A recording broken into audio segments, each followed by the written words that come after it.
Socrates, you're known for one phrase that shaped Western thought: I know that I know nothing. Tell me, was that humility or a trick?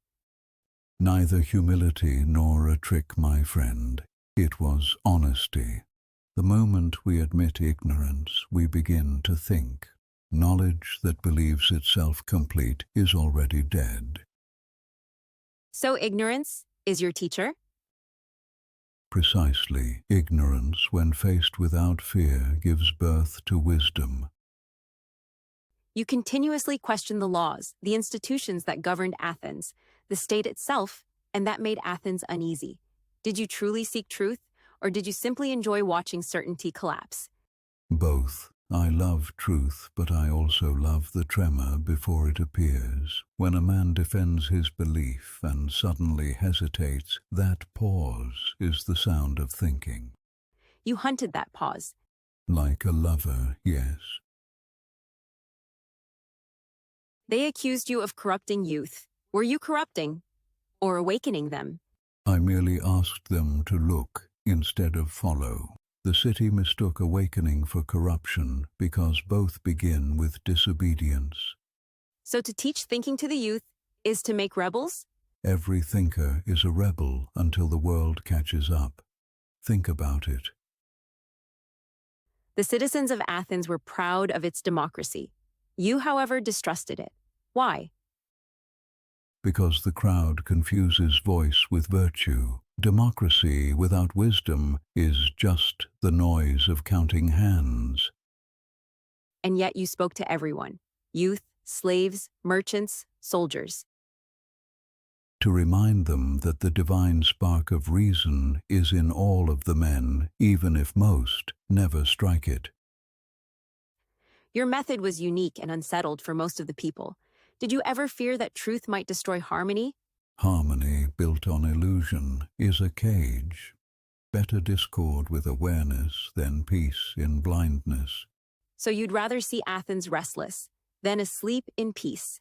Exactly. I was its gadfly, annoying but necessary for the movement. You spoke of Eros as a ladder to truth, a strange bridge between love and knowledge. Tell me, how does desire lead to wisdom? Desire begins in the body, but climbs toward beauty itself. The lover who truly loves learns to see the eternal through the temporary. Desire is the beginning of philosophy, if one dares to ascend it. So love is the education of the soul. And ignorance of that love is its death. The Oracle of Delphi called you the wisest man alive. Did that flatter you or frighten you? It puzzled me. If I was wisest, it was only because I knew how little I knew. The gods have humor, Veritas. They test humility through praise. And you passed the test? I'm still taking it. You said virtue is knowledge, that to know the good is to do the good. But people often know and still do wrong. How do you explain that? They do not truly know, only recognize. Intellectual agreement is not moral understanding. When the soul sees clearly, it cannot betray itself. So ignorance is the only sin. Ignorance and the arrogance of thinking it gone. At the year of 399 BC, when you got sentenced, you said death might be a blessing. You really believe that? Why fear what we do not know? Death is either dreamless sleep, a gift, or a journey to another place. Either way, wisdom awaits.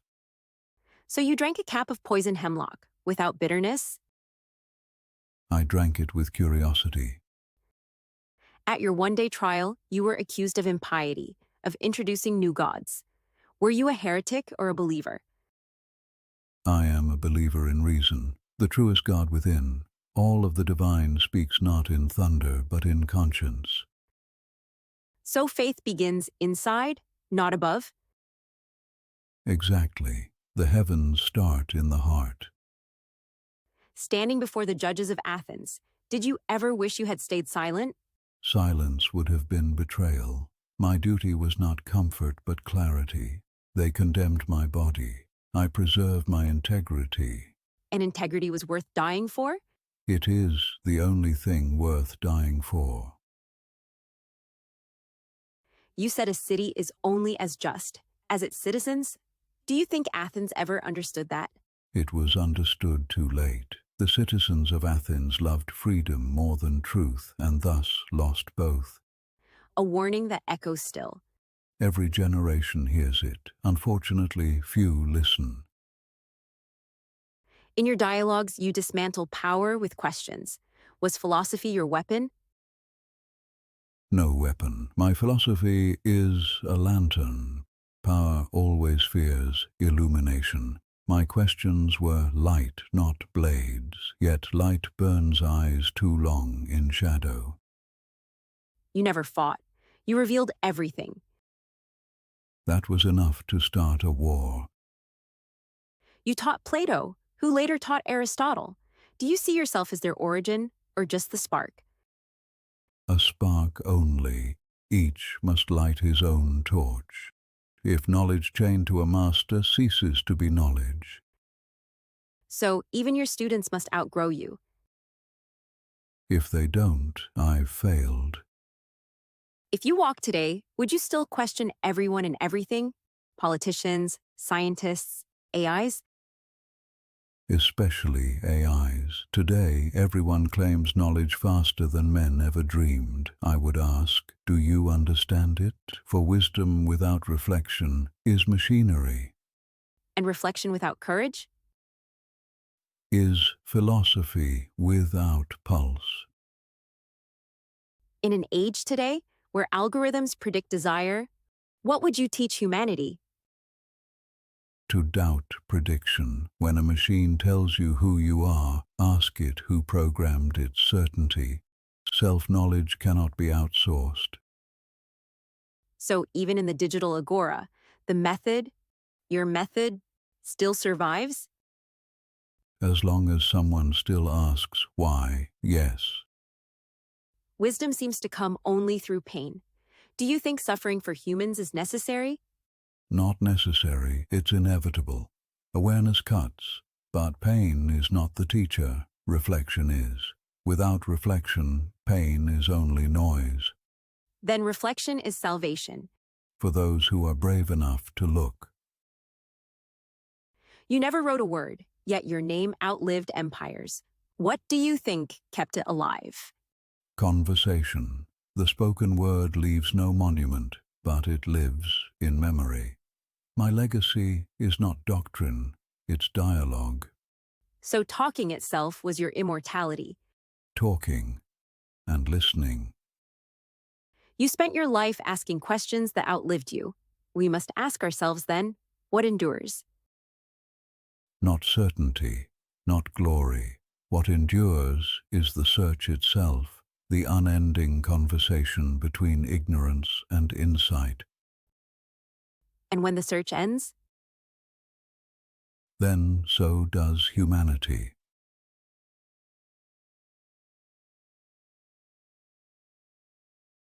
Thank you all for spending this time with us. And thank you, Socrates, for joining me here in the green room and for bringing your questions and your quiet wisdom to our conversation. And to hear more, be sure to visit us at 1337studio.ai. Until we meet again, stay curious and keep searching. Thanks for watching. Tap into 1337podcast.com.